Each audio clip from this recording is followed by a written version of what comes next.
Great decorating is all about the details, including a gorgeous textured set of coasters. How we love a coaster. Functional. And why not be beautiful? Quince has a gorgeous set of woven rattan coasters in 3 terrific colors with their own little holder that you're going to absolutely love. And if you haven't visited quince.com/DTT yet, get on over there. It's everyday elevated living without the markup. From crisp 100% linen bedding and soft organic cotton towels to airy curtains and premium kitchen tools designed for everyday use. And the best part? Like Quince's clothing, their home goods are half the cost of similar brands. By partnering with top artisans, Quince cuts out the cost of the middleman and passes the savings on to us. And Quince only works with factories that use safe, ethical, and responsible manufacturing practices and premium fabrics and finishes. Elevate your space with home essentials from Quince. Go to quince.com/DTT for free shipping on your order and 365-day returns. That's Quince, QUINCE.com/DTT to get free shipping and 365-day returns. Quince.com/DTT. It's getting hot, so we're telling you what's hot.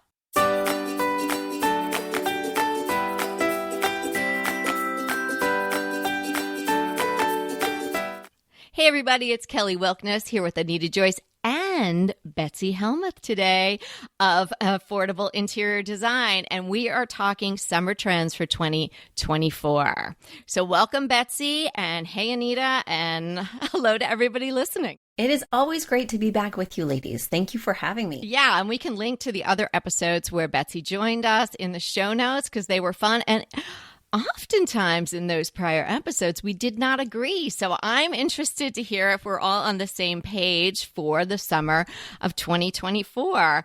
Betsy, as our guest, why don't you kick it off? All right. Well, there are so many things happening in interior design. I love just perusing the websites, going to the stores and scanning the shelves.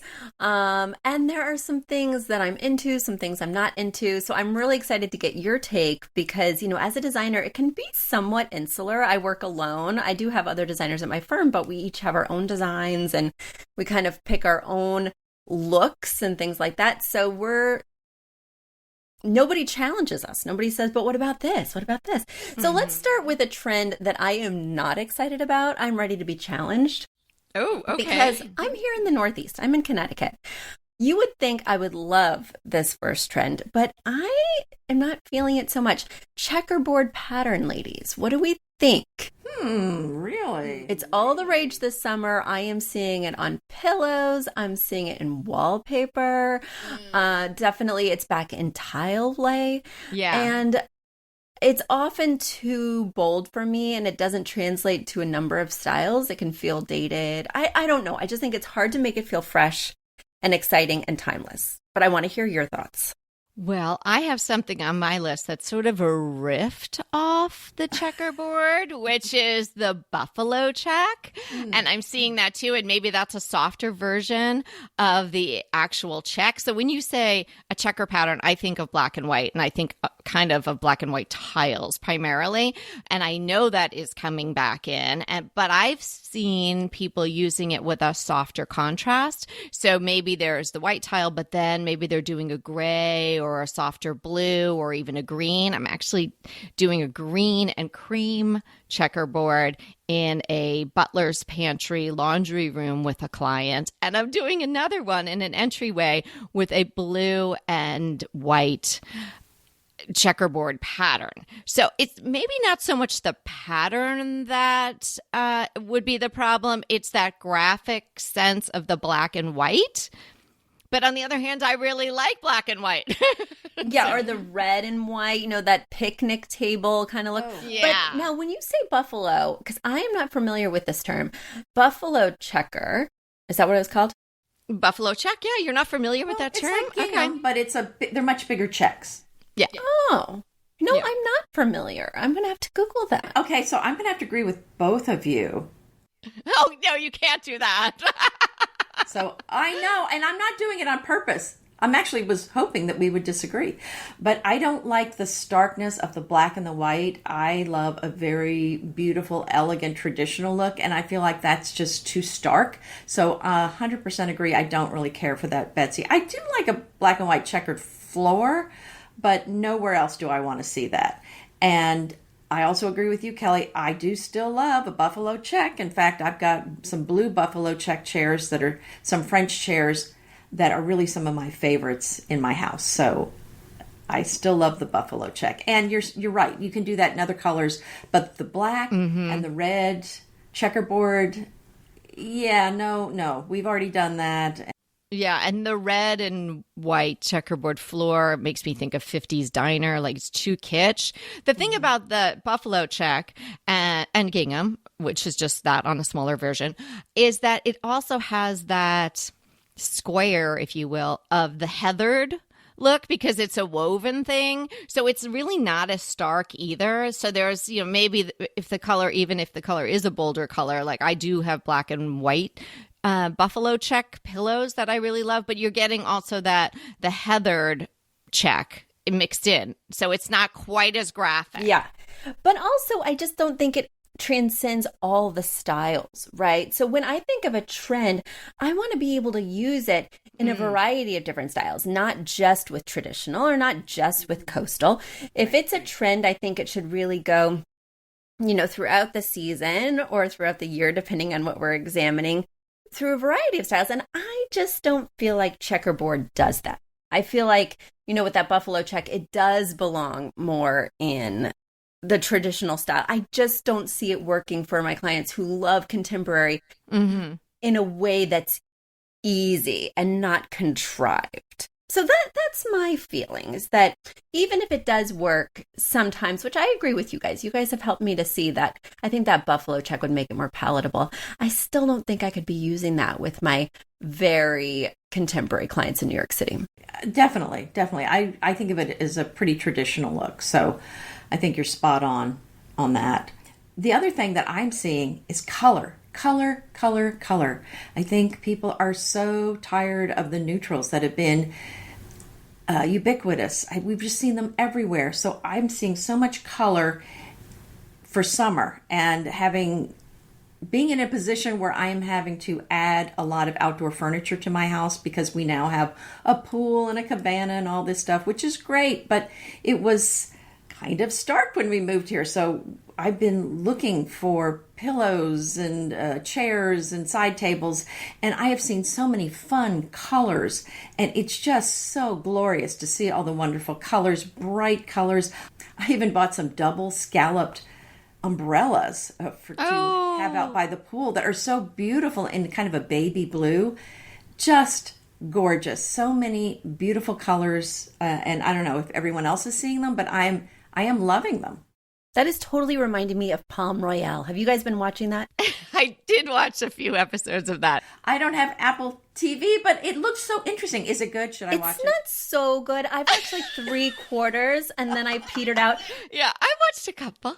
Yeah, I got through 3/4 of the show, and I just don't even care what happens at the end, which is unfortunate. But it was so visually delicious. Absolutely. It's a feast. Yes. With the poolside cabanas in these bold colors and the caftans and these amazing corals and pops of, strong yellow, and just eye candy to the max. So if you love, looking at visual decadence and bright color, Palm Royale will not only help you embrace summer, but embrace this trend, because all I have to say is hallelujah. I have been missing color in a really big way. And my clients have been hiding behind these blushes and beiges and light grays for, a decade. And I'm really ready to introduce some of these bold hues. What do you think, Kelly? Oh, yeah. It's so fun. Well, let me just... I'm nodding in agreement with the Palm Royale thing. You could just keep the sound off. The thing about it is the cast is so darn good. You think it's going to be really funny, and you're like, ready? Like I am ready with a big smile on my face, ready to laugh. And you're just like, wah, wah. It is visually gorgeous. And I love the color too. And I like a little bold in my look too. I have a very limited color palette, which Anita and I have been big proponents of for years. But that doesn't mean there's no color. And I was thinking about you talking about the pillow covers you store. Do you know I have a barn now? Do you know how dangerous that is? You keep telling me that. I don't know how much more room you have in that barn. It's big. But every time Kevin goes to the store, I said, buy me another tub. Buy me another tub. Because I've got inserts and covers and extra duvets and so much stuff. An overall trend for this summer, and I think it's going to continue into the fall and winter perhaps, is this classic aesthetic that is coming back on hard, and it's from the 90s. So it's really diving deep into the whole Nancy Meyers look, and the searches for these type of rooms, timeless elegance, classic, spot on Nancy Meyers living room is up, so says Pinterest, by 2,090%. Oh my gosh. Nice. So if you want to be on trend and also do what Betsy was talking about earlier with regard to the checkerboard, be able to continue that look for a period of time and not just have a trend that's going to be hot in the pan and then you want to throw it in the trash. Lean into this timeless elegance, the classic aesthetic. If you don't know who Nancy Meyers is, Google that and pull up all the rooms. I think Anita had a crush not too long ago, which was what, Anita, a video or an article of all her rooms? Yes. So I will link that again because that will go so well. And if you're not familiar with these movie houses that she's used, they are so beautiful, and you're going to wonder where they've been all your life if you haven't seen them. Yeah, and keep the sound up on her movies because they're really good. Well, I really want to argue with you ladies on this trend because I was hoping you would. Okay, this is waking me up. It's early here. Let's get going, Betsy. in nearly 2 decades of working with clients, this is not a trend. This has not gone away. I ask my clients in the questionnaire what look they're hoping for, what's kind of an aspirational space. Either they can share pictures or they can guide me to a movie or TV show or whatever. Nancy Meyer has been on their questionnaire for years, for 2 decades, ever since I started, and she has never left. I think people just in general crave that comfortable, cozy aesthetic that's approachable but elevated, but it looks like you could, put your feet on the couch and read a book under a chunky throw. I just don't think that's gone anywhere, and I just wouldn't call it a trend because for my clients, it is the gold standard. It is the way of life. It is what they have been aspiring to for decades. Can't disagree with you with that. And maybe it's a certain demographic because who I think is driving this as a quote trend are maybe the millennials, maybe the people that were into granny chic and things like that. And they are now maturing a little bit and they don't really want to do cottage core. They're kind of elevating their look a little bit, but they want to stay in this really comfortable, beautiful, elegant, great materials.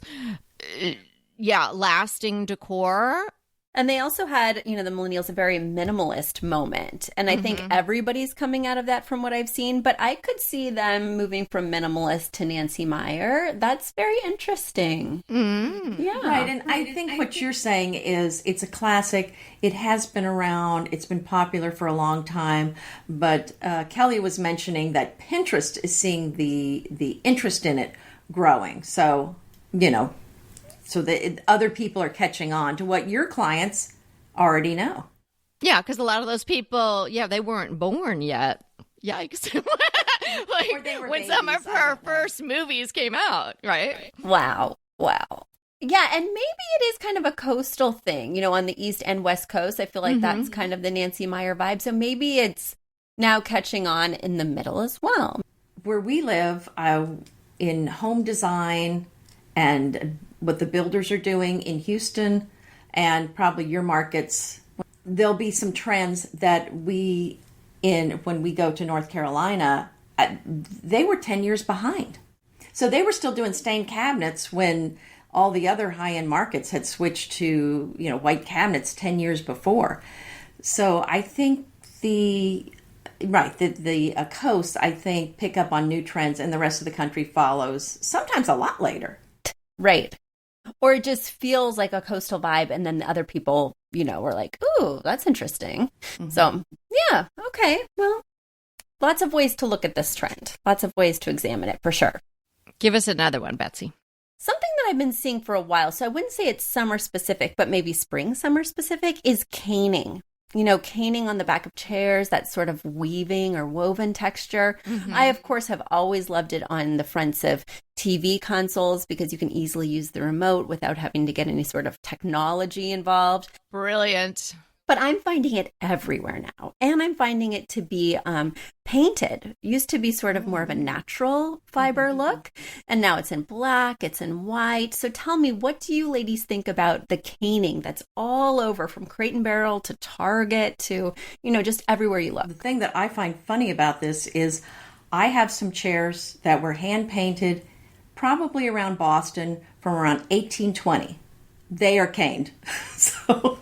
So you're saying caning's been a trend for a long time. I'm saying, I'm thinking, well, that seems to have been around for a long time. So it's interesting. It kind of comes in and out, but I have a lot of antiques. So I actually have several caned chairs, and they really are some of my very favorite chairs. So I am loving seeing it other places. So I think that's fantastic. It's fantastic until it needs to be repaired, and it is hard to find someone to repair that. Otherwise, I love it.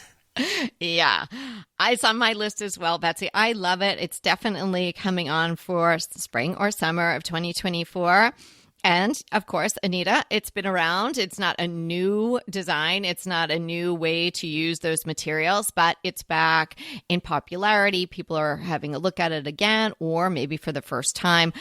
I think it adds so much texture to a space, and you can overdo it just like you could overdo anything. I wouldn't get a matching set. I wouldn't do the TV console and then a barrel chair with the back being caned and then some other side table caned. I would use it judiciously throughout, but I think it can really add a lot of interest, whether it is in the natural form or painted. And if you find an old piece at a thrift store or an antique store and it's just, it's not in great shape, it has a stain on it, don't hesitate. Spray it. It'll look completely different if you lacquer it up. Yeah, and I love it because it can make pieces that maybe would look heavy if they had a solid front feel much lighter. For instance, I'm doing this really large dining room in White Plains, which is a suburb of New York City out here, and they host all the time. Huge amounts of people. And so we're doing a dining room that has a table that fits 16, I think. It's really odd shape and it fits the room perfectly. But we need a lot of side chairs that all look the same, but I didn't want it to feel heavy. And I got these great two-toned caned back chairs, and they are just perfect. It feels light, but it's comfortable because it is fully supported on the back.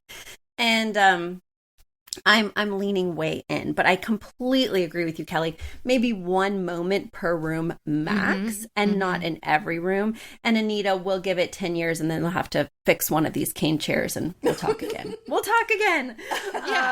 it's really mainly a problem if you're sitting on the caned part. Okay. I have some antique, like I said, the American chairs, the Federalist chairs, and I have antique French chairs. And it is. There's. Sometimes I put those chairs up when we have people over because I'm thinking, I think you look like you might kind of, you look like you're a jumper. If there's some kids coming. Jumper, or just, you have to do a weigh-in at the door. Oh my gosh. Who can sit at the cane chairs? I am not, no, I'm talking about little kids that would be jumping on the chairs. I thought you were worried about your cane getting stretched out. Oh, that's never a good look. No. You don't want your cane to sort of droop. Okay, Anita, what's next? the moody color schemes. So I'm seeing that everywhere. Maybe it's a study, maybe it's a sitting room. And I think it may have something even to do with the snugs in Britain, where there's this tiny little room that's dark colors, but it's so cozy and inviting. And they've just leaned into the fact that maybe it's kind of in a north-facing wall, maybe not a big window, and it's a little bit dark. But I think it goes back to what you were saying with the Nancy Meyers look, that we are really craving the coziness. Oh, yeah, that's a lovely look. And sometimes you even see it in a house that's really, really bright in general. And then they might have a room that, like you're saying, is north facing, and they just lean into the dark rather than trying to make it be a natural light room. And I think that's a great way to go. And it's maybe hand in hand with the trend where people are adding a lot more color. Maybe people are feeling a little more emboldened to make their walls even darker or moodier. Definitely been happening. Yeah, and I like it to a point. I do think there is a point where it can get too moody. Yesterday on Facebook, a friend shared sort of this redesign she was doing of her new house. And she painted her bedroom like this very deep navy, or maybe even black, like it was that saturated, I couldn't really tell. And then did the trim in the same color as well as the doors. And for me, it went way too far. And of course, I'm not going to comment on Facebook. I want to, ladies. I really want to say, whoa. It's going to happen when she listens to the podcast. Oh. Betsy. This is on your show, ladies. This is on your show, on my show. I won't be talking about her bedroom. Well, we might have some crossover here, Betsy. I you come can think on your about show that. to talk trash. Okay. Good. Bring it. We love it. To give the real scoop. And then I take the clean stuff back to my show. Oh, are you watching that, Kelly? I'm going to misbehave when we record your show next. Oh, perfect. So anyway, I think it can go too far. I think that a bedroom is a fun place to do that, or north-facing room, a den, a TV room, any small room. And I will tell you that Anita just gave me my word for 2024. I've been looking for it. What's the word that could just sum up everything I want in my life in 2024? It's June, honey. Have you been behind on a few other things this year? I'm way behind, in case you haven't noticed. Yeah. But my word for 2024 is now snug. Oh, Isn't it I love fun? it. It's like a comfy little dark room hug. Yeah. Oh, I like that. That's like a little rhyme you could put on Instagram. I love it. Okay, so is it the color wrap that you don't like in that particular design? As you're asking me this question, I'm realizing it's the exact opposite of the problem I had with the checkerboard. It's the lack of contrast. Everything in that room was so dark, from the trim to everything, that I needed a little bit of levity. I needed something to kind of, take me out of just this dark envelopment.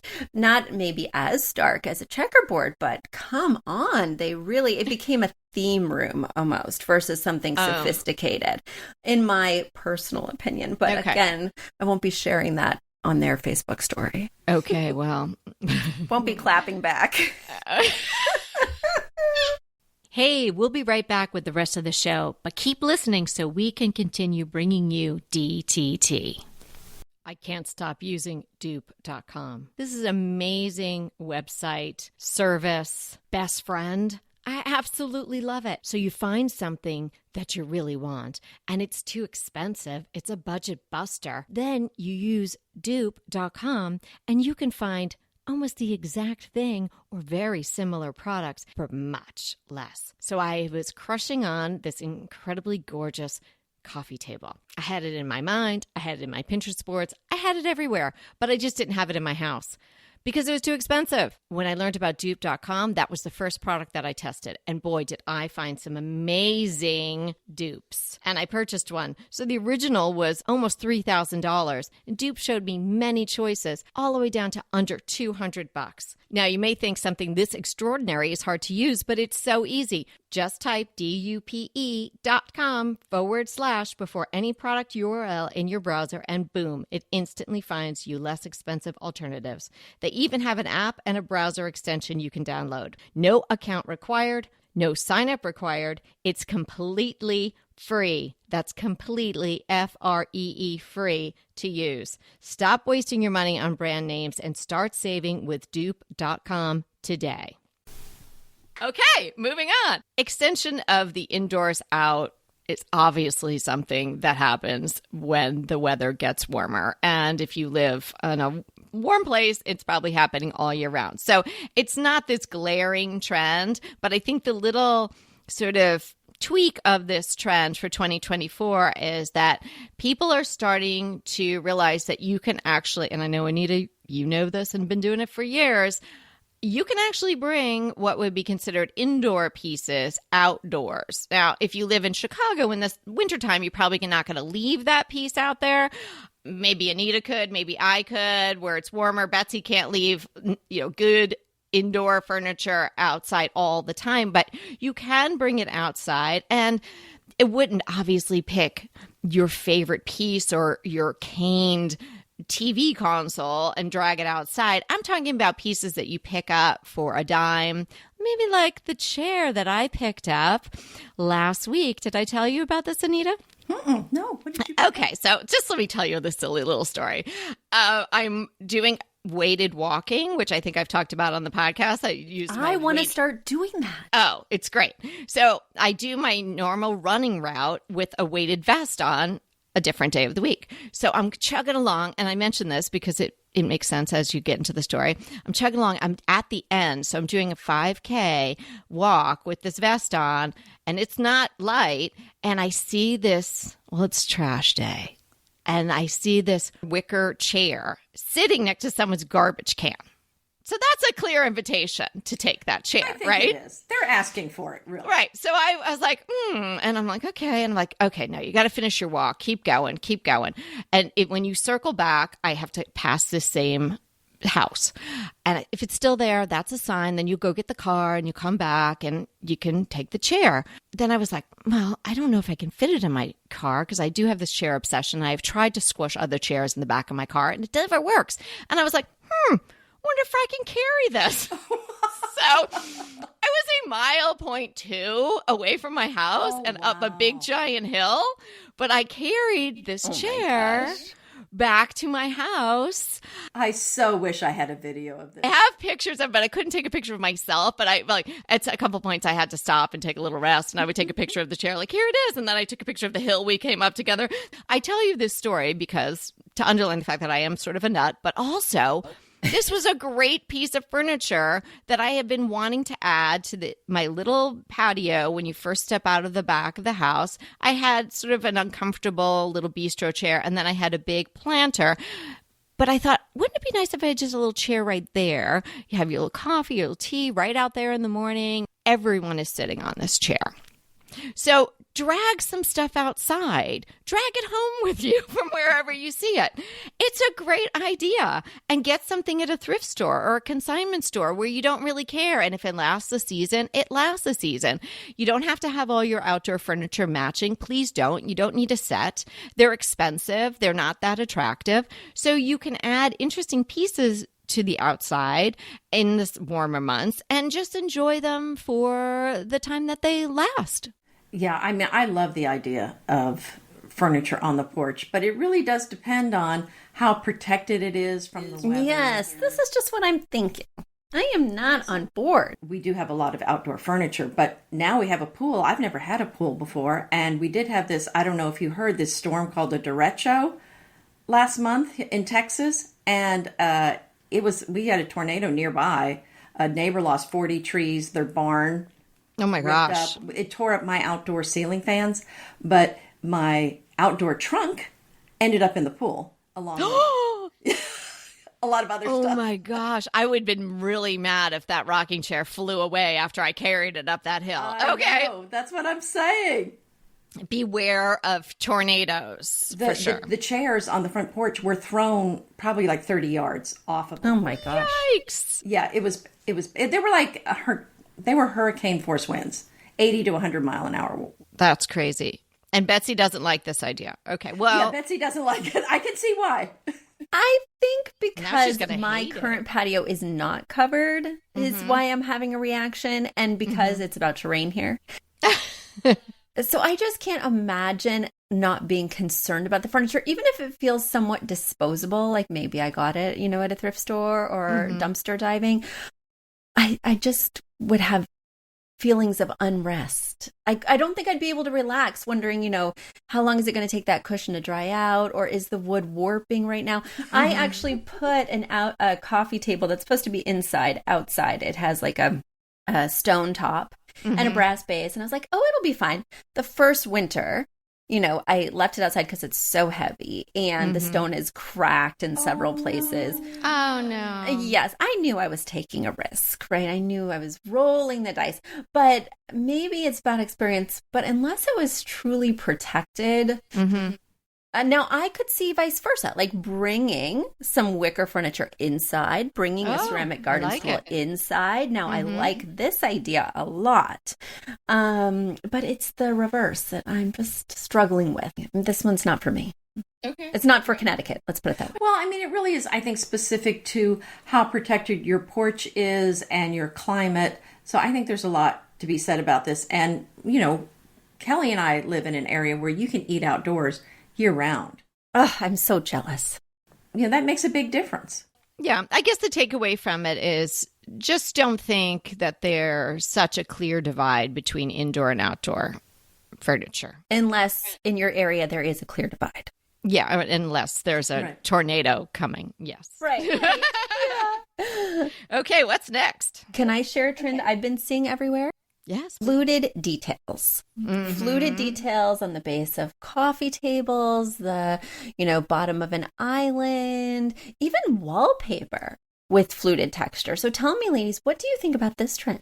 Well, what I'm seeing, and I'm sure you're all seeing too, is the wood wall treatments that are fluted, either squared off or rounded.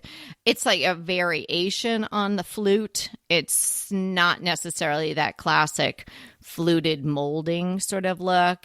It's a little bit more modern, and that's everywhere. And there's a bunch of companies doing that.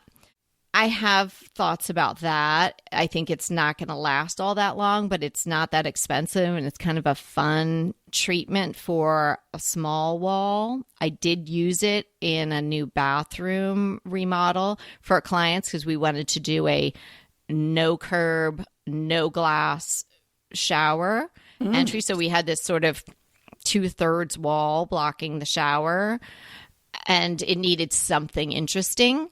And so we use that, with the idea being if they tire of it, it's maybe, 40 finishing nails, and it comes off, and then you could always paint it or wallpaper it or do something else to it. Yeah. But that worked really well there. And because in a bathroom, there's a lot of hard surfaces, and we wanted to add this sort of natural spa feel, and it really worked nicely. And I am seeing other fluting, like you mentioned, Betsy, detailing things. I like fluting. I love molding that's fluted. I have that all over my house. Yeah, I think it's beautiful.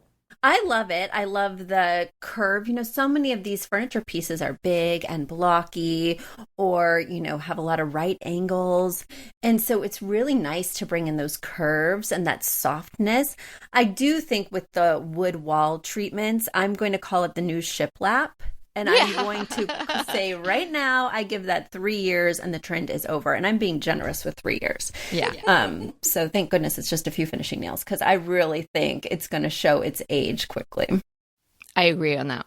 But it's fun. And if you have the right application for it, you can do it and just understand that it may not be with you forever, but then maybe you paint it and it just sort of becomes part of an interesting textured type of wall. So I think that there are ways to play that. We'll see how that plays out, because the shiplap, while it's not going to be up 2,000% on Pinterest for searches anymore, it's sort of slid into a classic. Like it's a mainstay, in my opinion, if it's used in the right application.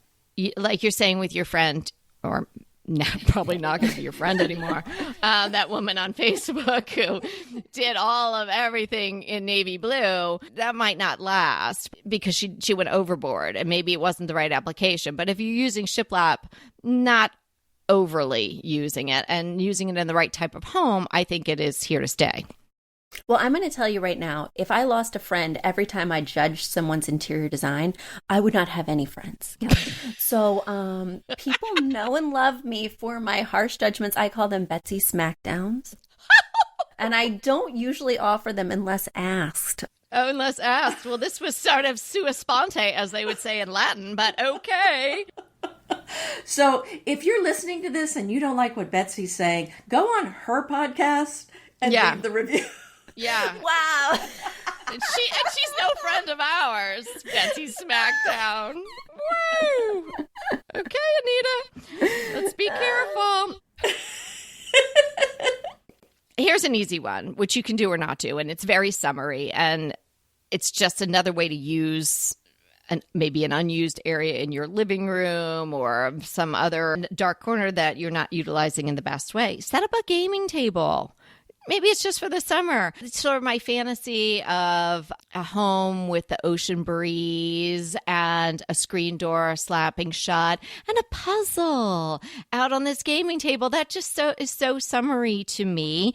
And it could be fun. The evenings are longer. Maybe your family would sit down with you, or maybe you would sit down there and do a puzzle or a checkerboard or backgammon or anything like that. I think it's a fun thing to add, particularly in the summertime. And if you love it so much, hey, keep it into the winter. Turn the fireplace on if you're lucky enough to have one and enjoy it that way. But I often find in people's living rooms that they're not using them to the full potential. And if you have another reason to go into that room, you'll go in there more, you'll use it, you'll enjoy it. If you spend some time decorating it, you ought to be in there and appreciate your hard work. So a gaming table is a small investment. You may have a round or square table somewhere in your house that you could pull a couple chairs up to. So that's something you could try, kind of like the little reading nook Anita and I talk about often. You could create this in 15 minutes if you had the pieces, not only the game pieces, but you had the table and a couple of chairs. Well, and I don't think of this as an interior design trend. This is a lifestyle trend. I moved into this house a year and a half ago, and it has a very long living room in addition to a family room. So, we didn't want to put a TV in here because we've already got TVs in several other rooms. What are we going to do? How are we going to draw people in? How can we make this energy different? I went to Anthropologie and invested in a really cute round table. Got some cute chairs from Tav Furniture, so affordable and yet stylish. And this is our game/puzzle table. And it's so fun because sometimes I'll even see my kids just sitting there by themselves doing a puzzle. And we have this kind of communal puzzle happening, right? Where I'll dip in and do 5 minutes of puzzling. And then maybe one day we'll sit down with 3 of us and do something. And then also if you have an extended game, like I have a tween, a teen, and a newborn. Okay, everyone just absorb that for a second. Yeah, exactly. So you can see that I have these pockets of time that aren't always consistent. So I can't sit down and play Monopoly with you for sure for an hour and a half, but we can start a game. Right. And then we can leave it there. The only hazard I will say with the gaming table is cats. Do you guys have a cat? Because our cat has been known to hop up on the table and we lose some pieces, or we lose, the hotel I worked so hard to construct in Monopoly is now in the heating vent. So just so you know, that is the one hazard of a gaming table. But it sounds so wonderful to have that for your whole family to get together and have some special family time together. It's been amazing. It really has been a lifestyle change rather than just a flash in the pan trend. I love that. Okay, so Anita, do you have something to define for us today? I do. It's an ADU, which you talk about all the time, Kelly, which is an accessory dwelling unit. So that's a residence on the same property as an existing primary residence. It can either be an entirely separate living area, like a detached house or garage, or it can be part of the primary residence, such as a basement suite or upstairs apartment. So yeah, a garage apartment works. In the Northeast, I know a lot of people have daylight basements that they finish out and add a kitchen to, so that it tends to be an ADU. I see a lot in the Northeast. Betsy will know more about that than I do. Here where I live out in the countryside in Texas, almost everyone has a guest house. Now we don't. If you're planning to come visit us, we do not have a guest house, but Other people do. But she has a big barn. And I hear there's duvets out there, so you can sleep there. And scorpions. But hey. Yeah, it's not At your it's not own finished risk. for living. But my neighbors, if you want to stay with them, I'm sure they'd love to have you. But anyway, so that's what the ADU is. And people use them now for so many different things. Guest houses, granny flats, rental income, maybe a place for you to work from home, an exercise room, or even an entertainment space. Well, it is so funny that you're talking about this because I'm staring out my window right now looking at my ADU. We have the little caretaker's cottage because, you know, in New England, everything's old. So the caretaker's cottage from the 1800s is behind my house. And I'm staring at it. It used to be where I worked and it was my office space and it was so cute tucked in the woods. And now that I have a baby, it's just too far for me to go. I don't want to schlep the stroller down the cobblestone path to get there. And so it's just been sitting there for a year, over a year, through my pregnancy when I didn't want to like schlep all the way down there to now that I have the baby. And I've been thinking about all these different things. Do I, you know, we don't have enough guests or guests who want to stay that far from us. Well, maybe I don't know. It's just, it's full of opportunity. Do I turn it into like a content cottage where I'm doing my recordings and maybe making art? Content cottage. I love it. I need to add that one to my list here. I know. You had Granny Flat kind of threw me. Content cottage is great. Yeah, what if this is the fall trend is the content cottage? Well, I used Oh my to gosh. record in our garage apartment when we were in the city. And then COVID came, Kevin started working from home, and then I was booted out. I was back in the closet recording. I wish we had known to call it the content cottage then. That would have been fun. But it's so fun to have this bonus space because we both have aging parents. You know, it's an option that we have told them about, you know, so it's just nice to have that flexibility, even if you're not currently using it, or even if you're not sure what you want to commit to at the time. So, Betsy, how do you plan to use yours? I've been tempted to rent it out because it is kind of an expense as well. So listeners, as you're thinking about this, it is not problem free. When you have this unit behind that has a full kitchen, full bath, you know, it needs to be heated.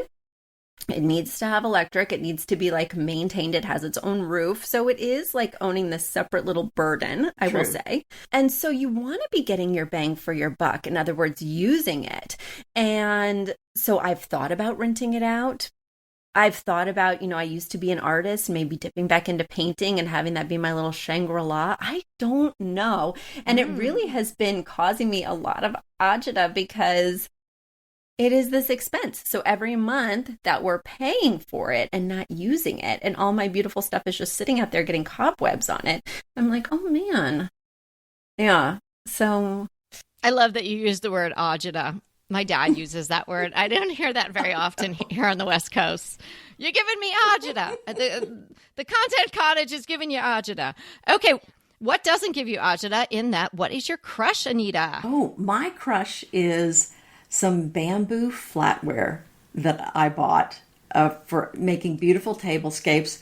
I do have plenty of silverware, so it's not like I needed a new set, but I didn't have anything that looked like the bamboo. So I think it's a really fun way to kind of mix up your tablescapes when you're having guests, because, you know, a lot of different silverware, it just ends up looking kind of the same, but the bamboo really has a very different look. It has a very summery vibe, and I got some with real bamboo handles, and I'm going to share the link of the ones that I got. Awesome. Perfect for the summer. yeah, I was going to say that feels like a summer trend you are starting right here on this podcast, Anita. I don't think I started it, but okay.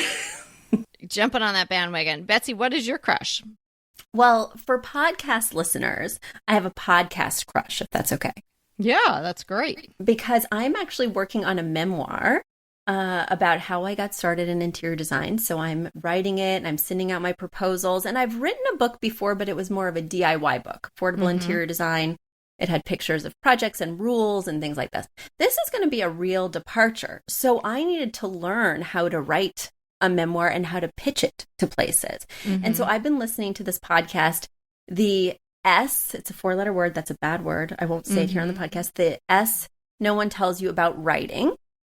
And it is such a good podcast if you are thinking about getting into writing. Maybe you don't have a background in it. Maybe you've always had a fiction or nonfiction story that you've been waiting to tell. If you want insider tips on the publishing industry, on how to get seen and noticed and taken seriously, because it is a whole different industry, which it's been very eye-opening. When you have a published book, you think you know what's going on. I had no clue.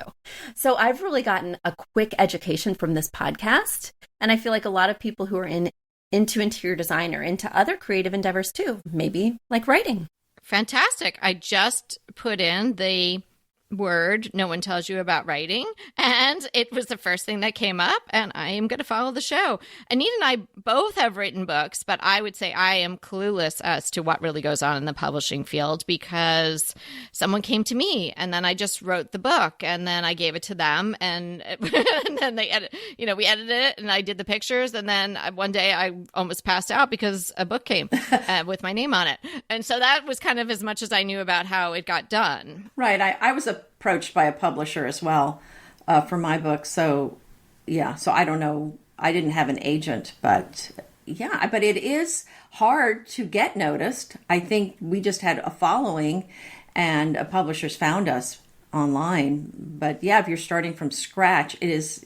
I mean, the first thing they tell you is you have to have a following.